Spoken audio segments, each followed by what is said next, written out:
Qué rollo, quiero mandar un saludo a mi amigo Goodfella de parte de tu amigo Jaime Munguía. Un abrazo, carnal. Ánimo. All right, man. Real Venezuela loses last night.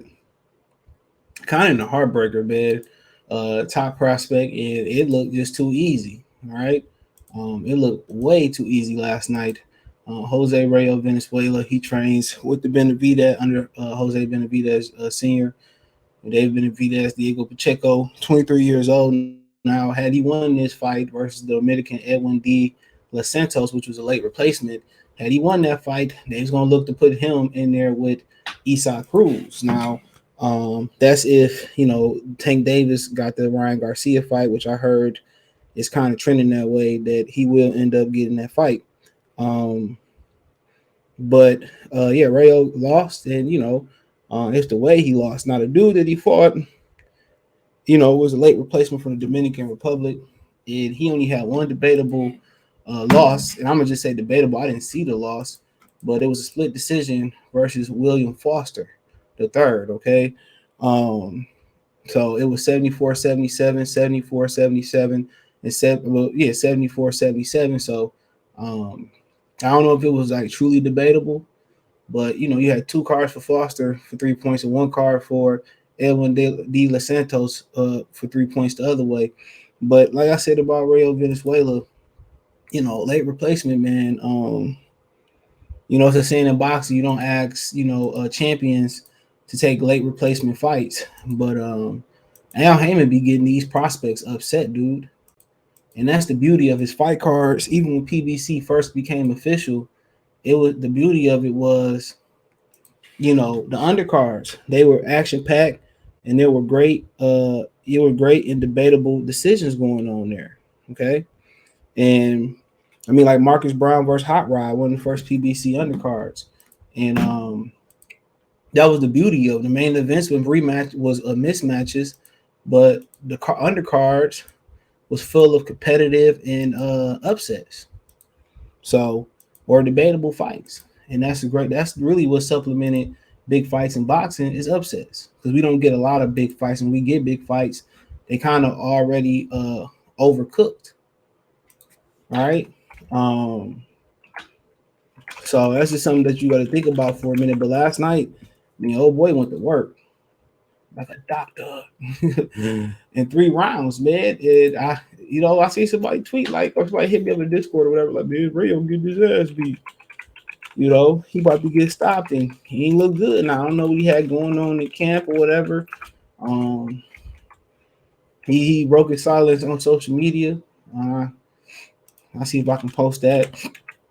But old boy hand speed and his power was just too much. I think he got hit with some shots that I think he underestimated him. He got hit with some shots that you know he just couldn't recover from. That's just what it was. When you brace yourself to fight a big puncher, I think it's like mentally being prepared when you're going to work.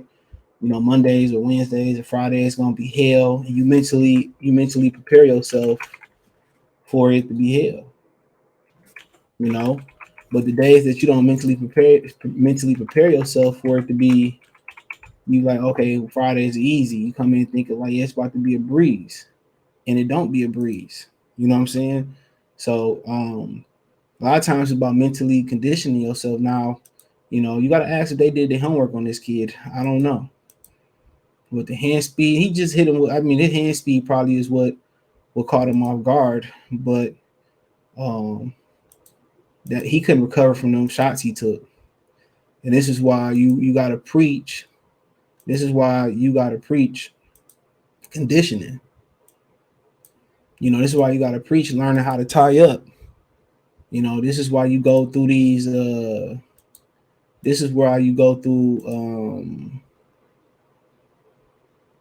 This is why you go through. Those scenarios in the gym. You can't assume that these kids know how to hold. You can't assume that these kids know how to smother shots and how to buy time. That's something that you got to practice in the gym. And he didn't have it. And when he just hit him with a shot that he didn't see coming. That's as simple as that.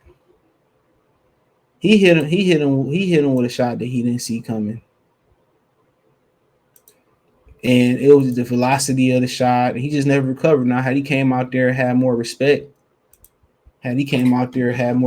for De Los Santos, I don't. I think he probably wouldn't have. He tried to come out there and knock him out, and he got caught with something that he couldn't recover from. Now, mentally, will he get over that hurdle? Is the $1 million question. Will he get over that? Will he get over that hurdle? Can he recover from that hurdle, dog? And if he can, he'll be right back. If he can't, you're gonna see a totally different Rayo, more safety first Rayo. Maybe he need a little bit of safety first. Um, Maybe he need to be a little more safety first. To be honest, that might be what the doctor ordered. More safety first. But he came out there reckless. He probably came out there. He probably was cold. When you say cold, it's like one properly warmed up, one properly lathered up. A lot of people will probably make that synonymous with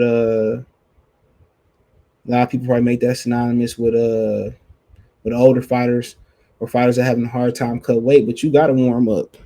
I remember you used to see Paul Williams jump roping before he fought. That's what he did to warm up. You don't want to expend too much energy, but the body need to be warmed up. It's kind of like stretching for some people. So that's kind of where it need you kind of maybe came out cold and got caught. He thought he was just gonna go in there and walk through the dude. Same thing with Cobra did. Can't do that. You cannot do that. You can't just get in there and think you about to walk over the type of guy. And if you look at his box rec, he had only one real loss. I mean, what even a real loss, dude? Your dude had a split decision loss. He had a whole split decision loss. He tried to jump on old boy and got hit with a shot.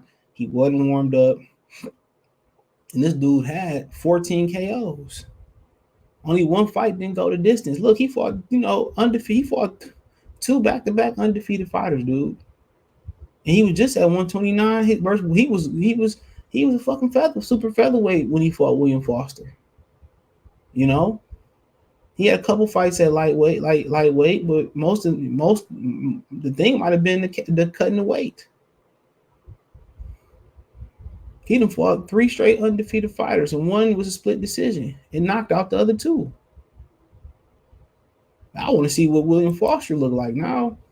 Honestly, he a big guy, 5'10" for featherweight. I kind of want to see him. The one dude that beat him. So, I mean, like I said before, he just probably came out cold. I'm telling y'all what happened. He came out cold. He thought he about to run through old boy, and that ain't how it happened. He underestimated him. You see what happened to Colbert. I mean, you know what I'm saying? You see what happened to these dudes. Can't underestimate nobody. And that's what he did. They got to work on holding on. He got to work on warming up better. Well, first and foremost, he got to work on his mentally. Mentally, that's what he got to work on. It's just getting over that mental hurdle, getting knocked out. So he said, bathe in my L's like I do in my W's. Thank you for all the love and affection. I'll be back. You see, he make no excuses. But Um, but man, we see how he bounced back. But I look forward to seeing that Edwin do it again real soon.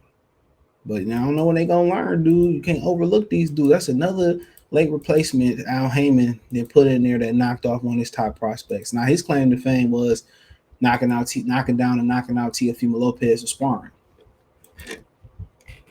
You know, but Edwin De Los Santos, we got another player in the game. Another player in the game. So I mean, that's the positive thing about it.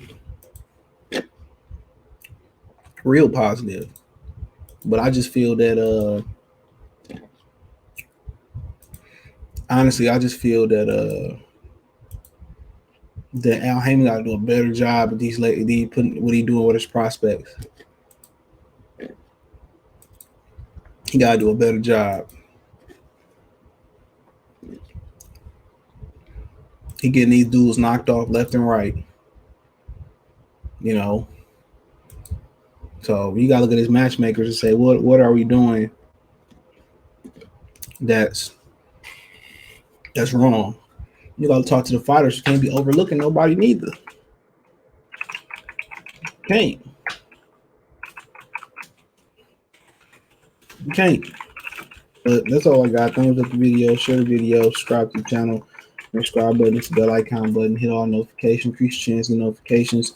We go live or drop video, financial support the channel. Cash App, $ CJ Good 313, Venmo CJ Good 313, PayPal link description. Hit the link tree, find me on Twitch, Twitter, Instagram, Spotify, Anchor, Cash App, Venmo, PayPal, and a host of other platforms and other things going on. Appreciate the love, support. Let me know what you girls and guys think in the comment section. One time for the one time. Peace.